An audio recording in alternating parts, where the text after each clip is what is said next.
Hermanos, buenas noches, que el Señor les bendiga. Es una bendición un miércoles más poder reunirnos para poder compartir de la palabra. Tengan un afectuoso saludo desde Esplendora, Texas. Hoy estamos grabando desde otro lugar. Hemos tenido una semana muy fuerte con respecto al calor. Ha estado insoportable, unas temperaturas muy altas. Pero primero Dios, esto ya va a ir terminando. El tema que hoy nos toca desarrollar, meditar, aprender, es la sabiduría divina. Amén. La sabiduría divina. Porque la sabiduría, esta divina, viene del Señor, no es aquella sabiduría humana, sino que es la sabiduría de Dios. Así como Proverbios 9:10 dice que el temor de Jehová es el principio de la sabiduría. Entonces, para ser sabios, el principio de esto es tener temor a Jehová. El principio de la sabiduría es el temor a Jehová. Y el conocimiento del Santísimo, y el conocimiento del Santísimo, es decir, el conocimiento de Él, es la inteligencia. Entonces, una cosa es sabiduría humana, pero la sabiduría que viene de lo alto, la inteligencia que nos da, es la que proviene de Él. ¿Y de dónde viene? Del conocerlo. ¿Cómo es que yo tengo temor del Señor? Por medio de su palabra. ¿Cómo es que yo puedo conocerlo a Él? Conociendo su palabra. Así que, como texto principal, o en el cual vamos a desarrollar, es primera epístola a los Corintios 1, del versículo 18 al 25. Amén. Yo espero que usted ya tenga listo su cuaderno y su Biblia, ¿verdad? Entonces, primera de Corintios 1, 18 al 25. Cristo, poder y sabiduría de Dios. Dice la palabra: porque la palabra de la cruz es locura a los que se pierden, pero a los que se salvan, esto es, a nosotros, es poder de Dios. Pues está escrito: destruiré la sabiduría de los sabios y desecharé el entendimiento de los entendidos. ¿Dónde está el sabio? ¿Dónde está el escriba? ¿Dónde está el disputador de este siglo? ¿No ha enloquecido Dios la sabiduría del mundo? Pues ya que en la sabiduría de Dios, el mundo no conoció a Dios mediante la sabiduría. Agradó a Dios salvar a los creyentes por la locura de la predicación. 22. Porque los judíos piden señales y los griegos buscan sabiduría. Pues estamos hablando de sabiduría humana, ¿verdad? Pero nosotros predicamos a Cristo crucificado. Para los judíos, ciertamente tropezadero, y para los gentiles, locura. Mas para los llamados, así judíos como griegos, Cristo, poder de Dios y sabiduría de Dios. Amén. Y esto es muy especial, porque esto éramos nosotros. Porque lo insensato de Dios es más sabio que los hombres, y lo débil de Dios es más fuerte que los hombres. Mire, porque él pone en esta forma: lo insensato es más sabio que los hombres, aquello que pueden despreciar los hombres. Y no estamos hablando de que Dios sea insensato, no. ¿A cuántos nos toman porque seamos insensatos? Porque no sabemos, porque estamos equivocados. Es más sabio que los hombres. Cuando nosotros tenemos el conocimiento del Espíritu Santo, la madurez, ¿sí? Y lo débil de Dios es más fuerte que los hombres. En nuestra debilidad, Él se perfecciona. Amén. Oramos para iniciar. Padre, te damos gracias a esta hora porque nos permites una vez más poder, Señor, tomar este tiempo en la noche para leer, aprender de tu palabra. Gracias, Padre, en el nombre de Jesús. Amén y amén. Entonces, la creencia y fe en Dios nos otorga una gran fuente de sabiduría y conocimiento. Por eso la palabra dice que aquel, por torpe que fuere, no se extraviará. Entonces, ¿por qué? Porque creer y tener fe en Dios nos otorga una gran fuente de sabiduría. y conocimiento. ¿Quiere que las cosas le salgan mejor a usted en su día a día, en su vida? Pues aprenda más de la palabra del Señor y va a empezar a tomar mejores decisiones. Usted quiere seguir haciendo según su voluntad y según su conocimiento, entonces lo más probable es que le va a pasar muchos problemas y muchas dificultades. Entonces, cuando nosotros empezamos a conocer del Señor, nos vamos a ahorrar muchos problemas, muchos llantos, muchos lamentos. Entonces, hablando un poco de esto, del contexto, de la historia, de lo que por qué Pablo hablaba, ya que él se dirige a los de Corinto. En ese tiempo Corinto se encontraba cerca de Atenas. Recuerde que Atenas era una cuna de sabiduría, ciencia y filosofía, de la cual pues surgieron grandes pensadores y filósofos, ¿verdad? Como Platón, Aristóteles, Sócrates, Pericles, etc.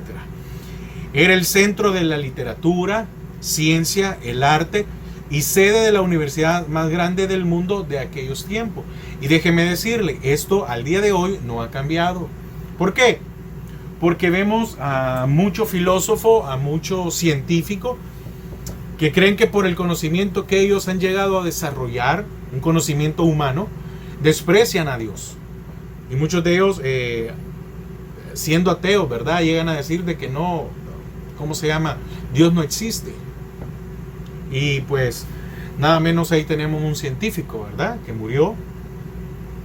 Y imagínense, él llegó a dar unas ideas con respecto a la ciencia y todo lo demás. Y qué increíble que a pesar de la situación, cómo llegó tan difícil en su vida, ¿verdad?, terminar en una silla de ruedas. No me estoy burlando, no vaya a creer que yo me estoy burlando, de la condición en que llegó a estar este hombre, que es Stephen Hawking. No, me estoy burlando, no, estoy diciendo de cómo llegó este hombre a vivir, a estar y nunca reconocer. Un ejemplo, Nabucodonosor no reconocía a Dios, y Dios ¿en qué lo convirtió? En una bestia. Y dicen que andaba por el campo desnudo y andaba, imagínense a dónde llegó para ponerlo. Pero a diferencia de Nabucodonosor, cuando este hombre entendió, fíjate que Dios tuvo misericordia de este hombre y volvió en sí, retomó, etc. Entonces, volviendo otra vez, la gloria de los atenienses consistía en disfrutar de profundo conocimiento humano en todos los aspectos de la vida, para así agenciarse alta estima y reputación, ¿verdad? No, que yo soy inteligente, o nosotros somos los mejores, etc. Tenían un concepto elevado de sí mismos, es decir, ellos mismos tenían un concepto muy elevado de ellos, considerándose la gente más culta, sabia e inteligente sobre la faz de la tierra. Entonces, esta actitud era ostentada también por los habitantes de Corinto, quienes, envaneciéndose por su propio raciocinio, calificaron de ignorante y locura la predicación de Cristo crucificado, que Pablo les presentaba, así como leíamos, ¿verdad?, en como dice Romanos 1:21. Pues habiendo conocido a Dios, no le glorificaron como a Dios, ni le dieron gracias. Para que usted anote y después lo lea. Romanos 1:21. Pues habiendo conocido a Dios, no le glorificaron a Dios, ni le dieron gracias, sino que se envanecieron en sus propios razonamientos y su necio corazón fue entenebrecido. Entonces, el ser humano nunca por sí solo va a conocer a Dios, por muy inteligente, capaz, educado y con ese coeficiente mental muy elevado y cultivado que tenga, a menos que Dios se le revele en una forma gloriosa, como dice Mateo 11:25. Mateo 11:25. Yo solo voy a leer para que podamos avanzar y tener la enseñanza completa hoy. Dice Mateo 11:25, en aquel tiempo respondiendo Jesús dijo, te alabo, Padre, Señor del cielo y de la tierra, porque escondiste estas cosas de los sabios y de los entendidos y las revelaste a los niños. Amén. Entonces, qué increíble, ¿verdad? Que nos reveló a nosotros. Y que ahora nosotros, por medio también de su Espíritu, nos revela sus misterios. Es increíble. Y el mundo no puede comprender esto. El mundo, por más que uno le pueda explicar, ¿verdad? Por eso vino aquel hombre Nicodemo, que era un hombre en la sinagoga, que era un hombre muy inteligente, muy preparado. Y el Señor le dice, no comprendes, Nicodemo. Te es necesario nacer de nuevo. ¿Nacer de nuevo? Y dice, no es que tú vas a entrar físicamente. No. Necesitas nacer del agua y del Espíritu para poder entender.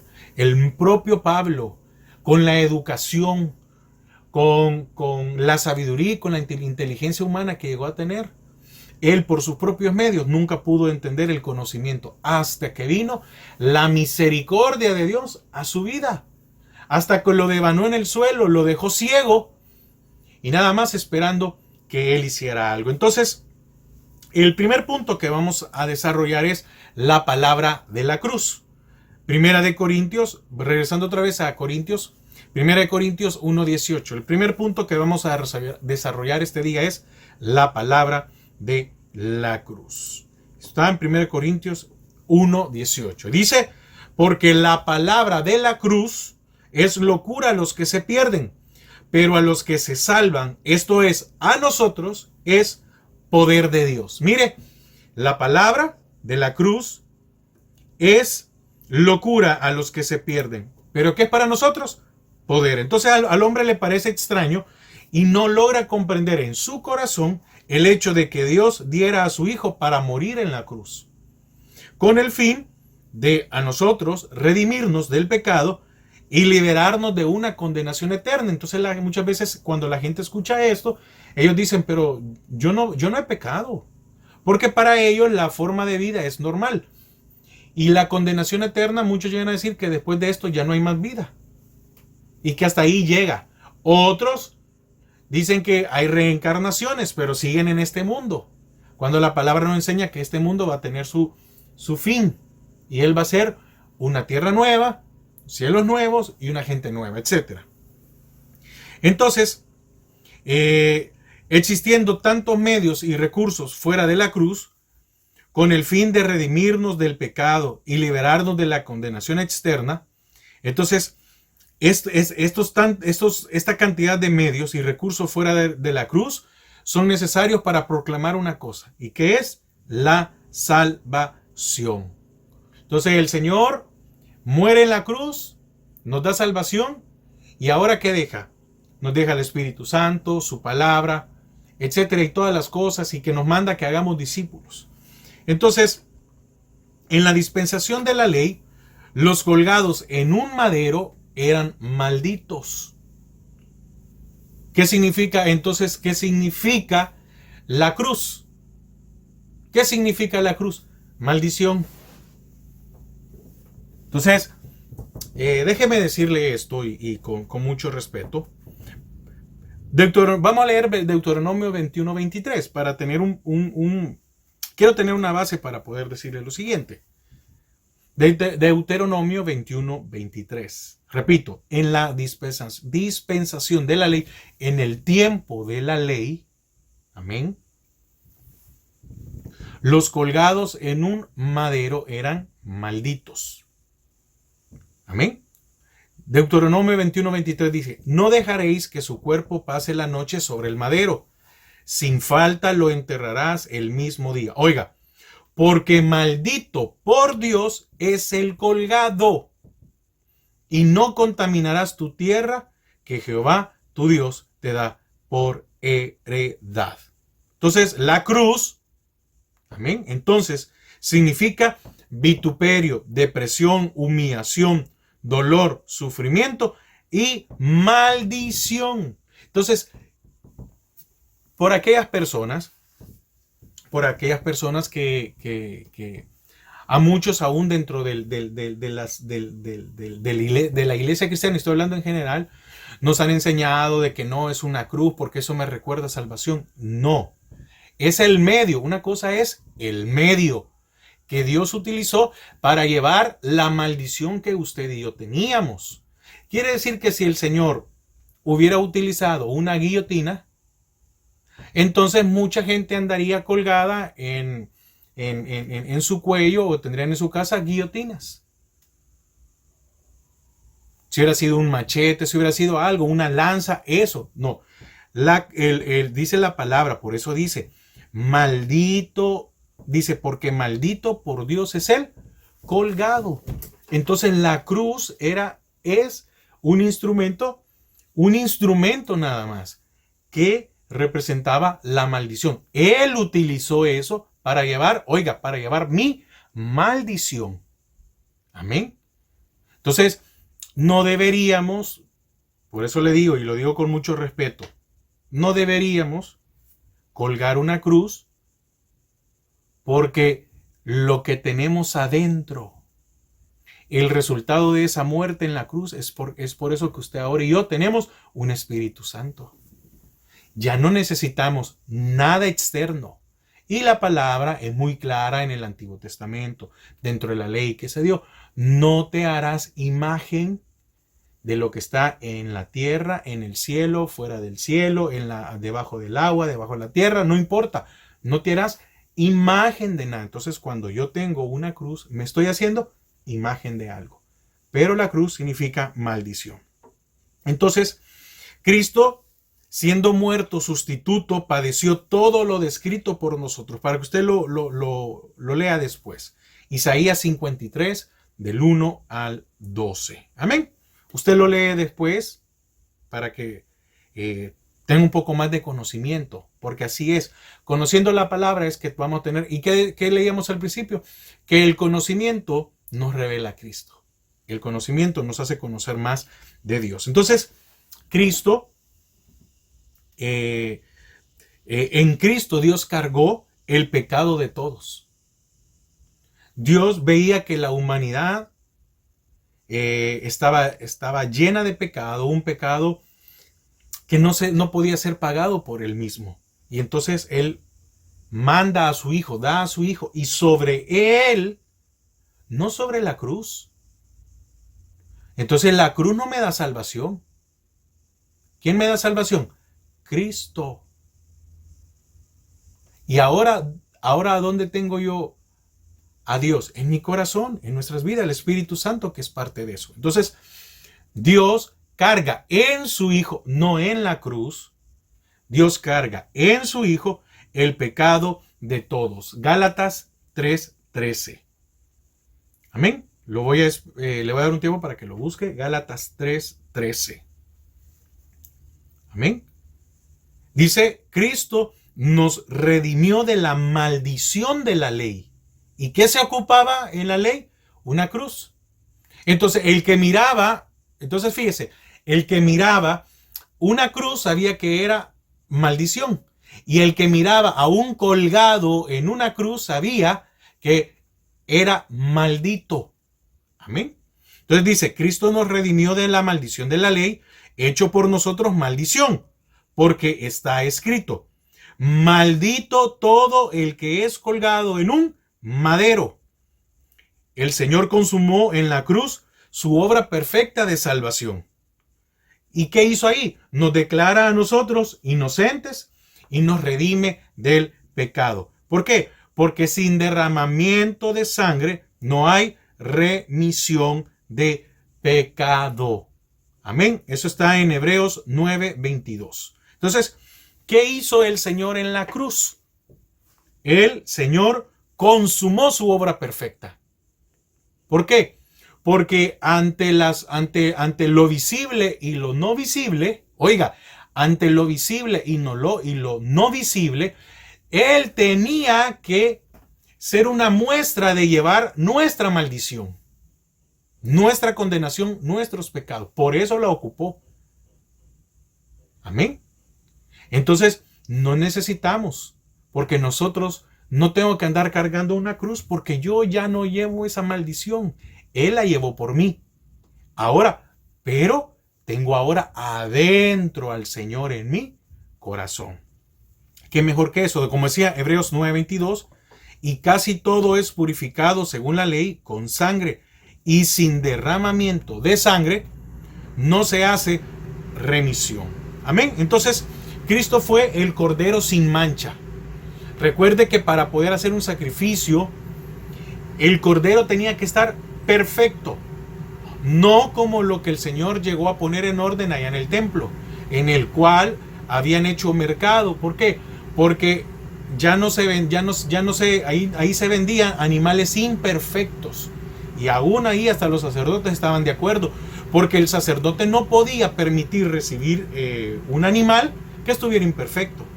Entonces, Él es y fue el Cordero sin mancha, sin ninguna mancha, y era perfecto, que fue inmolado, que fue muerto para purificar y para sí, y hacer para sí un pueblo propio. Por eso Él es celoso de nosotros. Y tenemos que ser celosos también de buenas obras. Entonces, este acto proclama la salvación por medio de la cruz. Y esto para muchos razonadores es locura. Porque ¿quién puede decir no? Pero con solo un acto de una muerte, sí.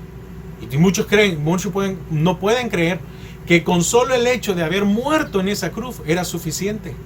¿Cuántos no creen que con solo el hecho de que usted y yo creamos a ese acto de salvación, somos salvos? Muchos no creen que con solo creer en Él como nuestro Salvador nos da vida eterna. No lo creen, es locura. Entonces, estos se perdían alrededor por rechazar tal mensaje.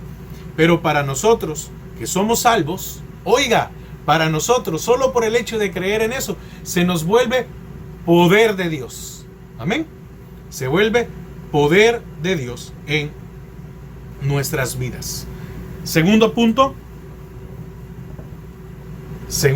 el primero que vimos es la palabra de la cruz.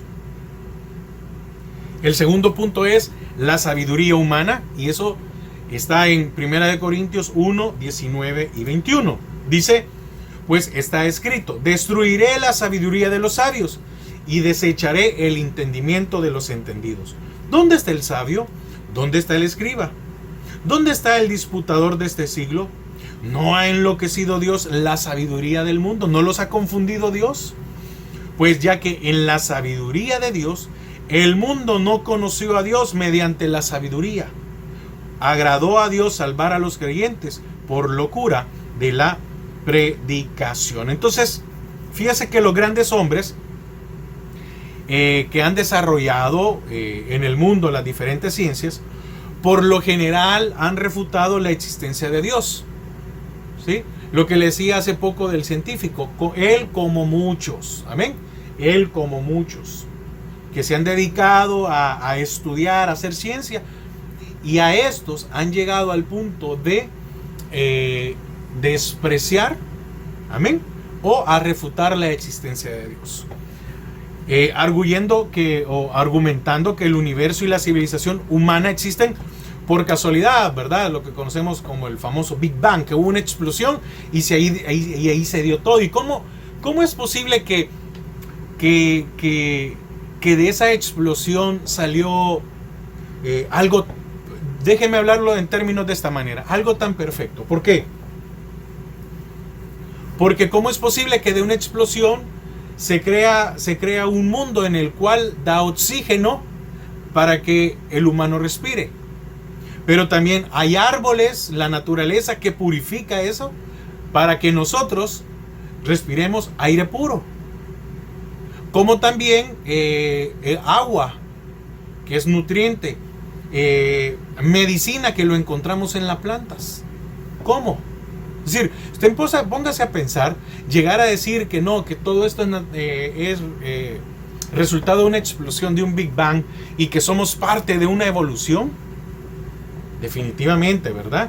Que es muy difícil. Entonces esto han llegado a argumentar de que Dios no existe, que somos por casualidad. y que no hay un creador. Entonces sabemos que tal aseveración es contraria a lo que la palabra indica, lo que la palabra enseña, pues la misma inteligencia y sabiduría ha sido el factor que los ha llevado a asumir una actitud de autosuficiencia y teniendo ese conocimiento entenebrecido, llegar a decir de que Dios no existe, que Dios no es real. Ahora la pregunta es, si Dios no es real y si Dios no existe, ¿por qué esta gente odia a Dios? Porque la pregunta es, ¿usted puede odiar algo que no existe? ¿Sí? Algo que no existe. Ahorita se me ha ido el nombre, pero hay un hombre, un ateo. Hay un ateo muy fuerte. No me recuerdo ahorita el nombre. Hace poco estaba en una charla y estaban hablando sobre estos ateos. Y este hombre, si yo me recuerdo, déjenmelo, y aunque sea, se lo voy a dar para la siguiente enseñanza. Este hombre tiene un libro muy feo, horrible el tema. La cosa es que da a entender como un desprecio, ¿cómo se llama? Acerca de Dios. Entonces, no sé si, bueno, no me recuerdo sinceramente ahorita yo sé que estoy perdiendo tiempo, pero fíjese que llegó un momento en el cual hace poco, y eso déjeme, se lo voy a buscar muy bien y le voy a dar el dato, porque ahorita estoy divagando en eso y no quiero, ¿cómo se llama?, desviarme. Pero fíjese que hace poco él llegó a decir que probablemente existía por lo menos una milésima o no sé cuánto de posibilidad de que existiera Dios por su mismo estudio. Entonces esto lo ha llegado a tener entenebrecidos el entendimiento. Y miren, no lo vayamos lejos. Mientras nosotros no conocíamos a Dios, creíamos que no le debíamos nada a nadie y que estábamos bien. Y la palabra nos enseñó que estábamos muertos en nuestros delitos y pecados. Entonces, esto nos vuelve ajenos a la vida y por lo tal nos llega a tener una ignorancia de Dios. Y vuelve duro los corazones. Entonces, en Lucas 16:15, para que usted lo busque, yo se lo leo rápidamente. El Señor claramente dijo que lo más sublime de los hombres es abominación a los ojos de Dios. Oiga, lo más sublime de los hombres es abominación a los ojos de Dios. Lucas 16:15 dice, entonces les dijo, vosotros sois los que os justificáis a vosotros mismos delante de los hombres. Mas Dios conoce vuestros corazones, porque lo que a los hombres tienen por sublime delante de Dios es abominación. Amén. Entonces el hombre se gloría en sus descubrimientos e inventos, que si bien es cierto han resultado de beneficio para la humanidad, también son ventajosos debido al mal uso que el mismo hombre ha dado a estas cosas. Entonces surgen para buenas cosas, pero el mismo hombre las ocupa para malas. Amén. Entonces es como, si no estoy mal, el señor Alfredo Nobel, ¿verdad? Que el descubridor, si no estoy mal, fue discúlpeme si me equivoco, pero no sé si fue el que hizo la primera arma. Y nunca se imaginó que su invento iba a llegar, ¿cómo se llama?, a causar tantas muertes. Por eso es que está el premio Nobel, porque él trató como de resarcir, porque fue un hombre que se hizo muy rico, pero él trató de resarcir todo el daño que se había hecho. Amén. Entonces, razón tenía Dios al decir a través del profeta que no se alabe el sabio en su sabiduría, mas alabare en esto el hombre que se hubiere de alabar. ¿En qué? ¿En qué el hombre debe de alabarse? Le estoy hablando de Jeremías 23:24 para que usted lo anote y después lo lee. Dice que no se alabe el hombre en su sabiduría, sino en lo que el hombre debe de alabarse es en conocer y entender a Jehová. Amén. Y también que Él es Jehová. Entender y conocer quién es Jehová. Y que Él hace misericordia, juicio y justicia en la tierra. En eso. Si usted cree en esto, entonces somos sabios. Y en eso debemos de alabarnos. ¿En qué? En que creemos que Él es por sobre todas las cosas. Entonces la sabiduría de este mundo ha sido desechada y enloquecida por Dios.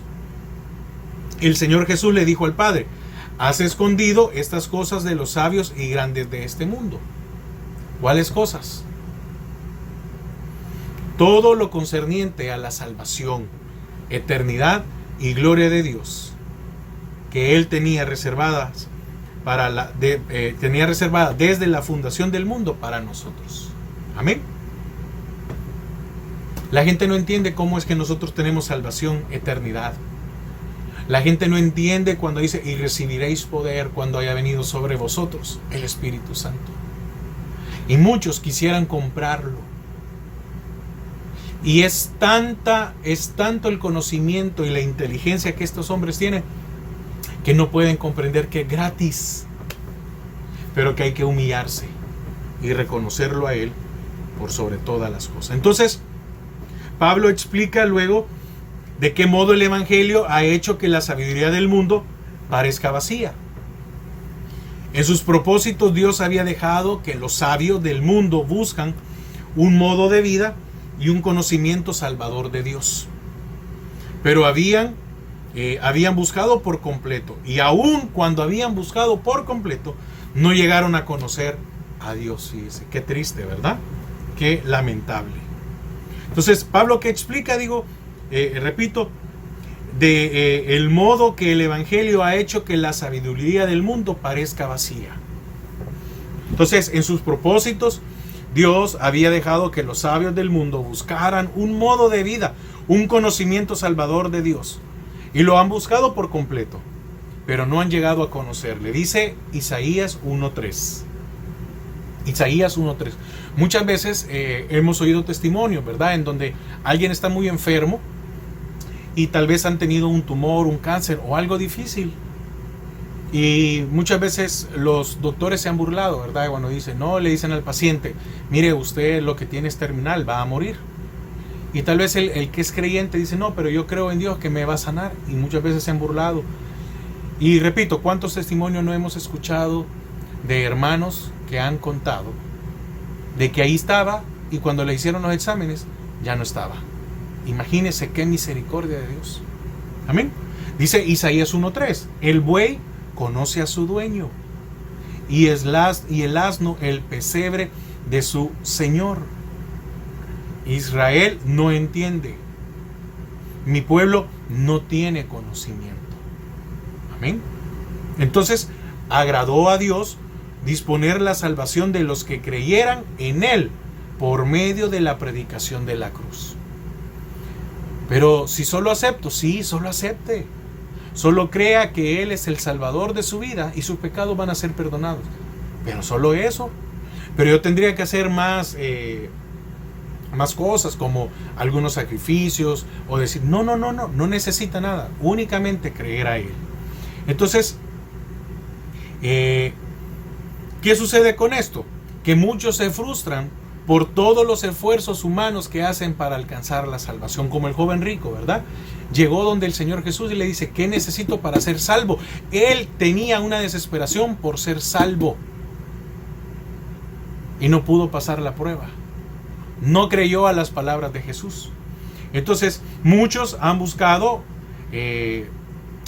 por muchos esfuerzos, ¿verdad?, la inmortalidad, y no entienden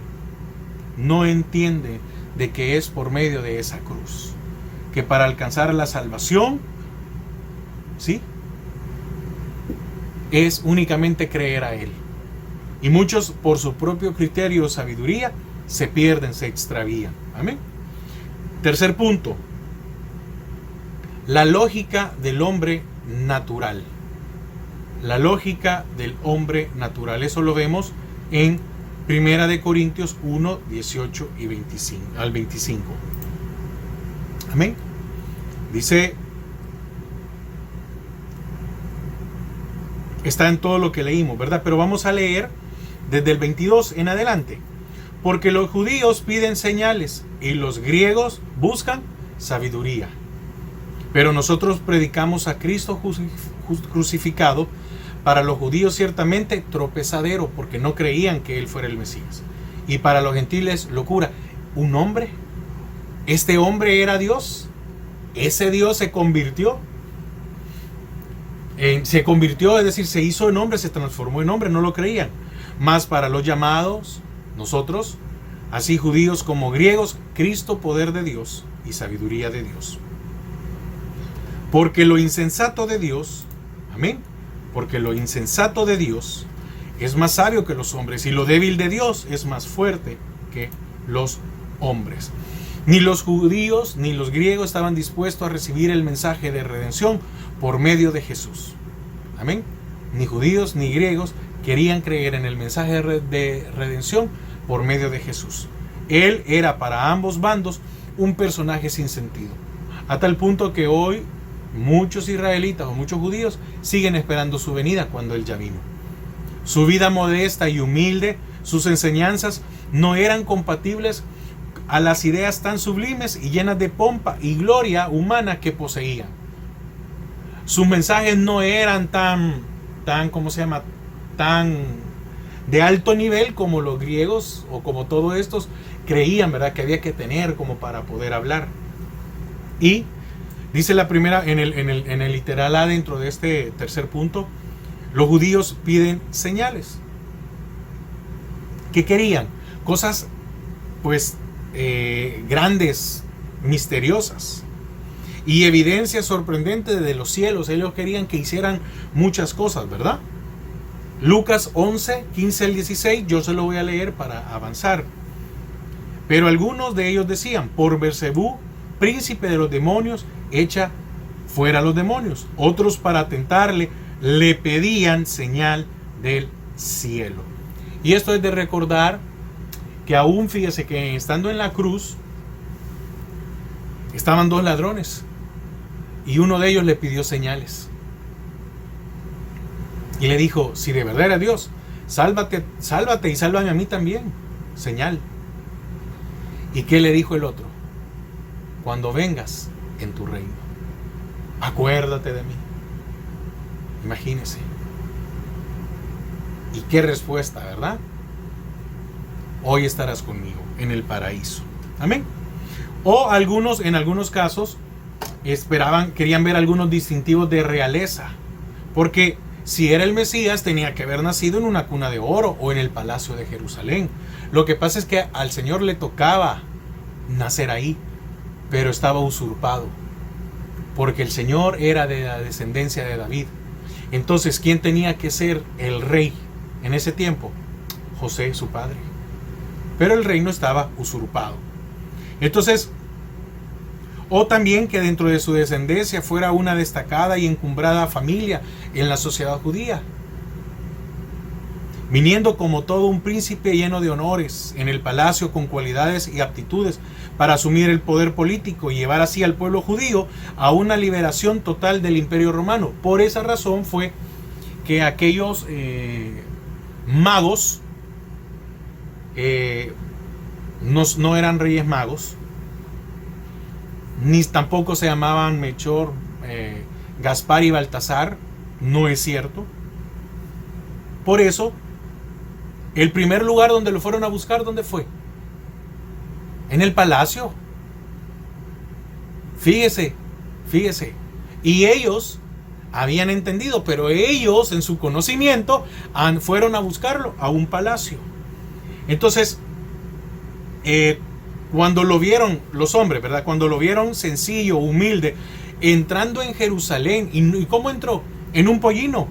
Muchos hubieran creído que tenía que haber entrado en un caballo blanco, ¿verdad? Como se lo imaginaban, con unas grandes pompas, música. Tal vez de seguro con un ejército poderoso. Y entró con simples hombres humildes que le seguían. se quedaron sorprendidos. ¿Y qué hicieron? Exigir señales del cielo para que constatara si de verdad él era el Mesías. Y los milagros que él hizo no fueron suficientes para aceptarlo como tal y lo rechazaron. Vieron a ciegos ver, a mudos hablar, a endemoniados ser libres, a paralíticos levantarse, a mujeres con flujo ser sanas, a alimentar a hombres y mujeres con panes y con peces, y no creyeron. Y dice el segundo, que los griegos, estos son los primeros, ¿verdad? Buscaban, los judíos piden señales. El segundo es, los griegos buscan sabiduría. Ellos querían una demostración filosófica del cristianismo. Estaban tan familiarizados con los escritores sofisticados y profundamente elocuentes, ¿verdad? Como Cicerón, Séneca, Sócrates, Platón, Pericles, etc. Y querían comparar a dichos escritores con las enseñanzas sencillas y prácticas de Cristo. Y esto les pareció locura e insensatez. Lo que él predicaba decían, no es profundo, no esperaban. Por eso es que muchos se han atrevido a decir de que el Señor se fue allá a meditar a los montes, no sé qué. Y por eso es que el tiempo entre los 12 y los 30 años que hizo el Señor, porque no hay nada. No, él andaba meditando, andaba ya aprendiendo técnicas hinduistas o en China o no sé qué. No es cierto, no es así. Y entonces, y en lugar una prueba demostrativa en el sentido filosófico, que la filosofía que se basaba en su palabra, pero esta requería humildad. Ellos querían que ese sentido filosófico fuera mayor, pero las palabras de él eran humildes. Entonces, la filosofía o lo filosófico de ellos no era compatible con la humildad de las palabras que tenía el Señor, con la sencillez de corazón. Y había que despojarse de toda lógica y razón para conocerle como Salvador. Eso no lo pudieron entender ellos. No podía ser que algo tan sencillo fuera tan bueno. Lo miraban muy despectivo. Y, tercer punto, el apóstol con absoluta seguridad, como proclamaba él de que el único Salvador es Cristo, al que habían crucificado. Amén. Entonces, acompáñeme a Colosenses 1, 26 y 27. Amén. Colosenses 1, 26 y 27. Y fíjese lo que hoy usted y yo podemos comprender y entender, que es una bendición. Dice, el misterio que había estado oculto desde los siglos y edades. Oiga, el misterio que había estado oculto, oiga lo que dice Pablo, desde los siglos y edades. Siglos y edades. Pero que ahora ha sido manifestado a sus santos. ¿A quién? A usted y a mí. A quienes Dios quiso dar a conocer las riquezas de la gloria de este misterio. Misterio es algo que no se tiene el conocimiento, pero Él, por medio de su Espíritu, nos las ha revelado entre nosotros. ¿A quiénes? Entre los gentiles. Qué bendición, ¿verdad? Que usted y yo, que somos gentiles, que antes no teníamos oportunidad de ser sacerdotes, hoy sí lo somos. ¿Qué es este misterio? Que es Cristo en vosotros. La esperanza de gloria. ¿Cuál es el misterio grande? Que ahora aquel que ha creado todo esto puede vivir en usted.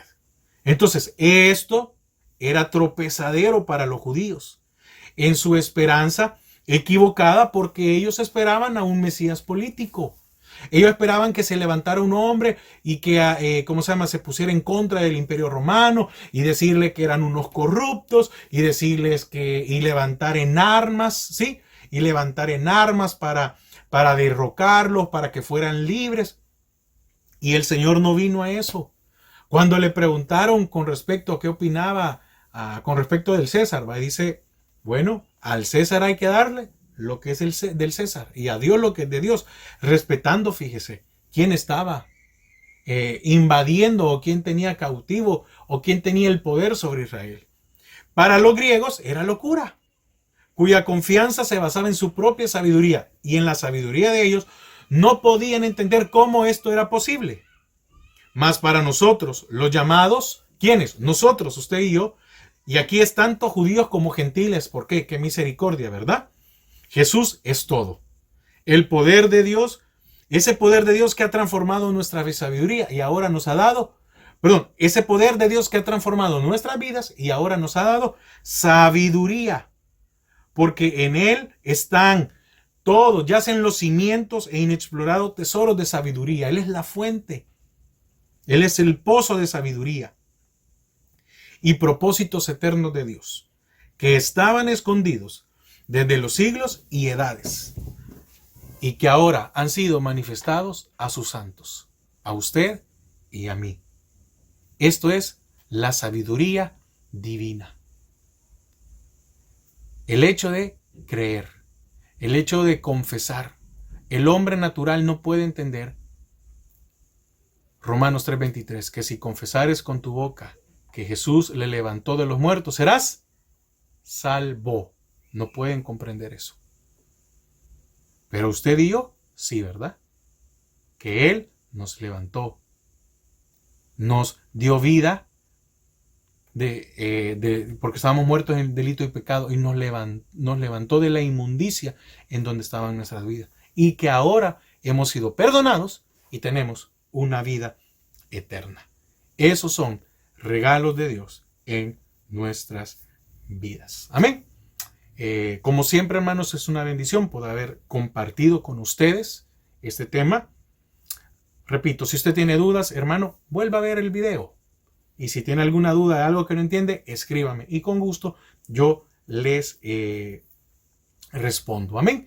Y me comprometo, espero que no se me olvide, para el próximo miércoles compartirle de esto, de este ateo, y decirle cómo se llama y etcétera. Darles un poquito más. Amén. Padre, te damos gracias esta hora por tu misericordia, tu amor y tu gracia. Padre, danos una feliz noche en la cual podamos descansar. Bendice a mis hermanos. Señor, que siempre esté el deseo en ellos de estudiar tu palabra. Y aquellos que han perdido el interés, Señor, ayúdales, ponles interés para poder estudiar más de ti. En el nombre de Jesús. Amén y amén. Amén. Que el Señor les bendiga y nos vemos el próximo miércoles, siempre a las 7:30 de la noche. Dios les bendiga.